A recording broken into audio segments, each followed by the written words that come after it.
ಏರಿಯಾಗ್ ಬಂದವಳು ಏರಿಯಾಗ್ ಬಂದವ್ರು ಬಾರಿಗೆ ಬರ್ದೇ ಇರ್ತಾರೆ. ಕಾಲಕ್ಕೆ ಕಾಲು ಅಡ್ಡ ಇಟ್ಟವ್ರೆ ನಿನ್ನಂಗ್ ಬಿಡಿಸ್ಬಿಡು. ನನ್ ಹಂಗಿದಾರ ಆದ್ರೆ ಹಲ್ಲು ನಿನ್ನಂಗ್ ಚೊಟ್ಟ ಪಟ್ಟ ಇಲ್ಲ.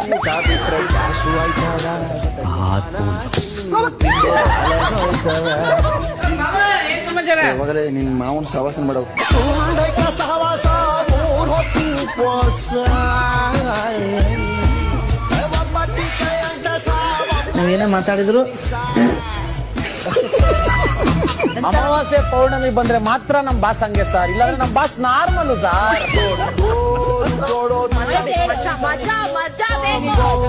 ಹಾರುತ್ತಿದೆ ಚಂದ್ರ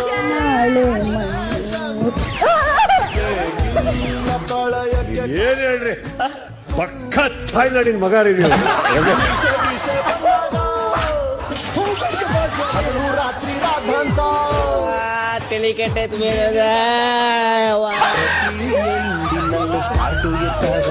ನಮ್ಗೆ ಈ ಸಮಾಜದಲ್ಲಿ ಒಂದು ಒಳ್ಳೆ ಸ್ಥಾನಮಾನ ಸಿಗಕ್ಕೆ ನೀನೇ ಕಾರಣ. ಈ ಸ್ವಾಭಿಮಾನಿ ಮೋಕ್ಷಿತ ಏನ್ ಹೇಳ್ತಾಳ ಅದನ್ನ ಮಾಡ್ತಾಳೆ, ಏನ್ ಮಾಡ್ತಾಳ ಅದನ್ನ ಹೇಳ್ತಾಳೆ. ಅರ್ಥ ಆಯ್ತಾ? ಸವಾಸ ಮೂರ್ ಹೊತ್ತು ಉಪವಾಸ